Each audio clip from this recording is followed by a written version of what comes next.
So hello, what's up mga J-Vlog? Welcome ulit sa panibagong video. And for today's video, magpo-phone comparo tayo. Since itong dalawang smartphone na to ay sobrang benta ngayong December, compare natin sila. The Samsung Galaxy A36 versus the Samsung Galaxy A56. Ano kaya ang perfect bilhin? Lalo-lalo na mga J-Vlog, napakakunti lang nung kanilang price difference. Tara, check natin.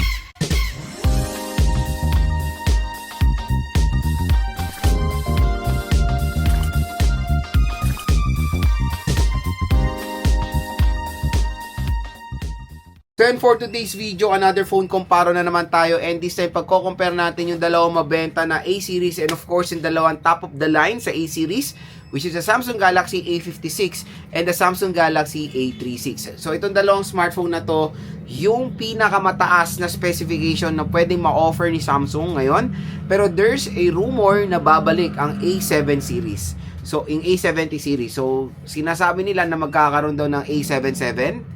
Hindi natin sure, pero may rumors na gano'n na magtatandem ulit ang A50 series at ang A70 series, A30 series at ang A20 series. So, syempre, tingnan natin kasi yan yung nakakamiss dahil naputol na ang A7 series sa 73. Nawala na ng A74, di ba? A74, 75, 76, wala na. Naputol na. May rumors na babalik daw yan. Let's check. Pero again mga J-Vlog, i-compare natin yung dalawang mabenta na smartphone ngayon ni Samsung. At grabe, ang mura na lang sa online. Etong dalawang smartphone na to ay still available pa rin sa mall.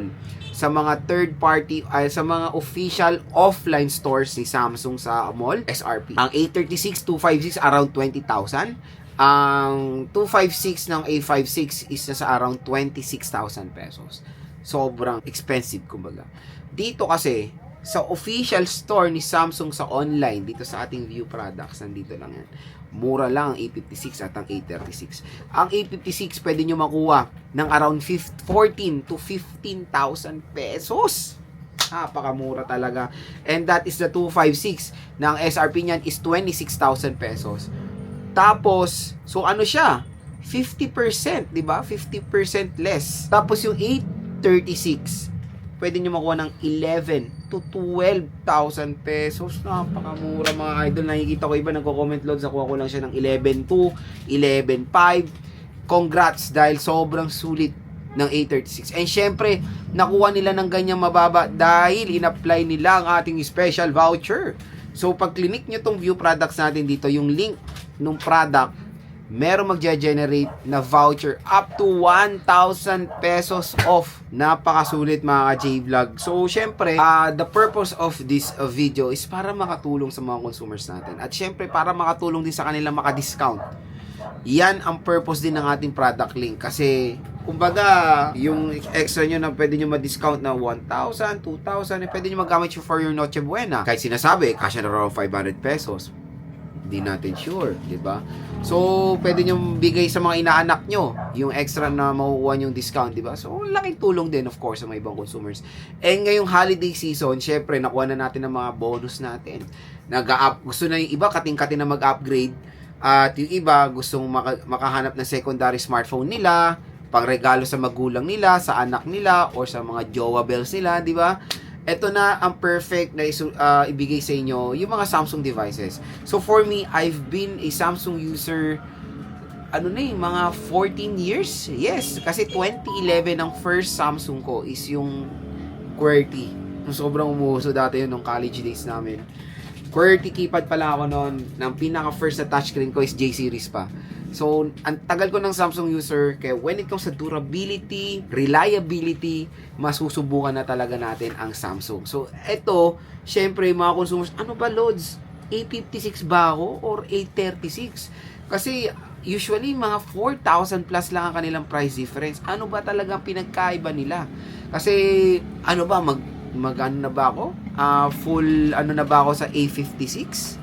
Or, makakatipid ako sa A36. So, dito, share ko sa inyo kung ano ba talaga ang pinagkaiba ng dalawang device. So yun mga ka-J-Vlog, next, ito na, pag-usapan na natin yung mga difference sila sa isa't isa. And of course, since ang A56 ang mas upgraded, bibigay ko sa inyo yung mga advantages ng A56 dito sa A36. So unang-una pag-usapan natin muna yung display nila. Maraming kasing maraming similarities ang A36 at ang A56. unang-una na dyan yung display quality. Pareho silang Super AMOLED display. So when it comes sa display, parehong-pareho sila ng quality and all, screen size, refresh rate. Pareho silang naka Super AMOLED display, Full HD Plus 1080p resolution with 6.7 inches punch hole display. Ang maganda dito, pareho rin sila ng protection when it comes sa glass. Durable naman, that is the Corning Gorilla Glass Victus Plus protection. Pero ang pinaka-main na pinagkaiba nila dito is si A56 ay merong HDR10 Plus. So, mas, syempre, when it comes sa watching movies, mas, siya, kumbaga, more on may enjoy nyo dito sa A56. Pero, when it comes sa side-by-side comparo, pag ginamit nyo sila ng mga casual things, wala silang ganong pinagkaiba. Parehong maganda ang ma-offer na display quality ng A56 at ng A36. Next is the operating system. Pareho silang naka Android 15 out of the box with One UI version 7.0 with Galaxy AI.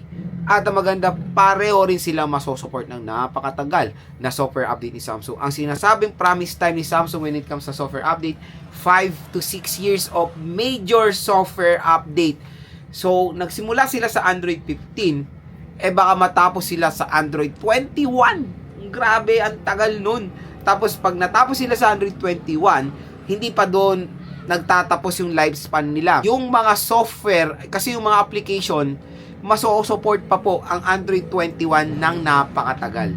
So, ganyan kaganda when it comes sa software optimization, software update, and software longevity. Itong dalawang smartphone na to. Kaya no worries, alinman sa dalawang smartphone na to, ang bibili nyo pagdating sa longevity, solid, pareho silang maganda. Next, sa RAM at ROM, I think when it comes sa RAM at ROM, pareho lang naman sila ng in-offer din, 8GB 128 and 8GB 256. Wala naman din tayong pinagkaiba when it comes sa ganyan. Camera, pareho rin na triple rear camera system, ultra wide and macro lens. May upgraded lang ng konti when it comes sa A56.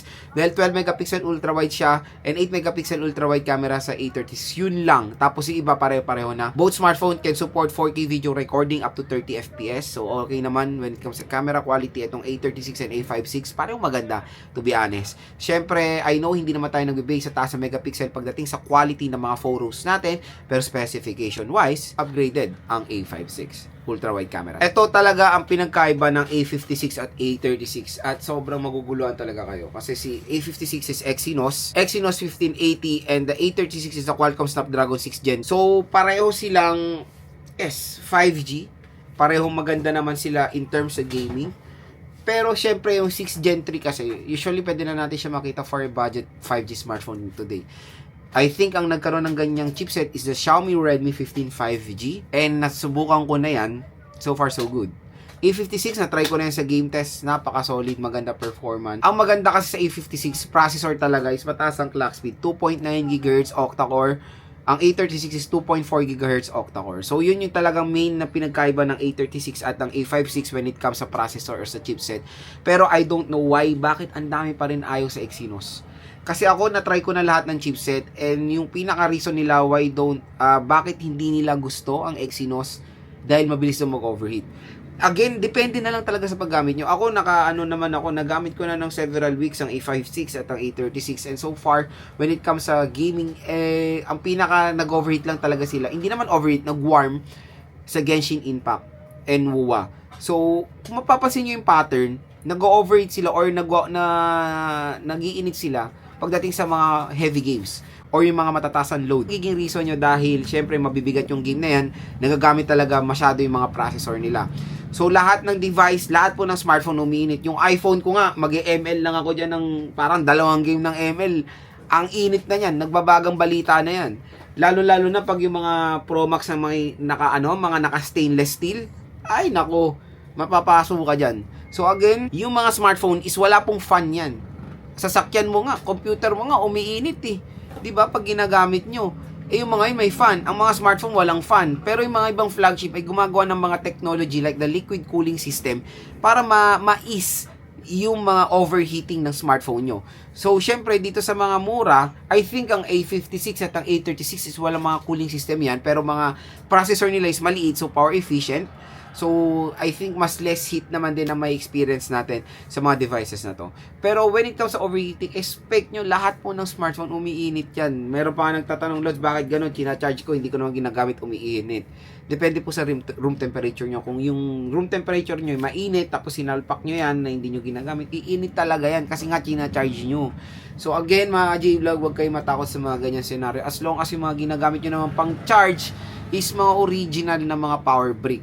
So since itong dalawang smartphone na to ay walang power brick out of the box, meron ako marerecommend sa inyo na mga murang power brick na Anker, Ugreen, and Romos. 30 to 30 watts fast charging brick na nandito sa ating view products. I-click nyo na lang yan. Around 500 pesos. Processor and all, syempre mas better ang ma-offer. Better, syempre, specs wise or speed, ang A56. Fingerprint scanner, stereo speakers, pareho lang naman sila na meron Dolby Atmos. And when it comes sa battery, pareho rin 5,000 mAh na removable battery with 45 watt fast charging rate. So, specification wise, pareho lang naman sila at pareho sila ng rating na IP67 water and dust resistant. So, the pinaka question, Lods, ano ba? 4,000 pesos. Mas better bang A56 compared sa A36? To be honest, for me, naguguluhan din ako pag magde-decide ako sa dalawang smartphone na to. Ang pinaka main factor nyo when choosing dito sa dalawang to is the processor at inyong budget. So, kung yung tipong tao na gusto nyo talagang makatipid at gusto nyo makita rin yung matry, yung A-series, go for the A36 dahil 4,000 pesos makakamura kayo. Again, yung 4,000 pesos napakalaking bagay sa mga consumers natin. Tulad na lang na pwede nyo magamit for your Noche Buena, yun nga, pang regalo, pambigay ng aguinaldo, ngayong holiday season, or pang grocery, di ba? So, kung hindi naman, I think, kung hindi naman kayo much on gaming, A36, pwede na sa inyo, bagay na rin. Kasi yung mga specifications din ng A36 makikita nyo rin naman sa A56. Pero kung gusto nyo talagang mag all out sa A-series, A56 is the better option kasi ito yung pinakamabenta ngayon compare sa A36. Mas ino-option nilang A56 kasi syempre mas faster, mas upgraded siya compare sa A36 at 4,000 pesos ang kanilang price difference. Kung meron ng mga extra budget dyan, for me, go for the A56. Ako kasi mas gusto ko yung A56 talaga all the way compare sa A36. Pero, ayun, napakamura nila ngayon sa online. Grab nyo na yung chance yung makuha to ng sobrang baba dito sa ating view products. Alin man dito sa dalawang smartphone na itong bibili nyo, pareho sila maganda. Nagdedepende na lang yan sa inyong preference. So, A36 for the consumers na budget ang talagang tinitignan or specific budget ang tinitingnan. A56, perfect to sa mga consumers na yung all-out when it comes sa processor din. Dahil mas better nga ang processor nito compare sa A36. Pero overall, karamihan ng specifications nila ay pareho-pareho rin mga ka-J-Vlog.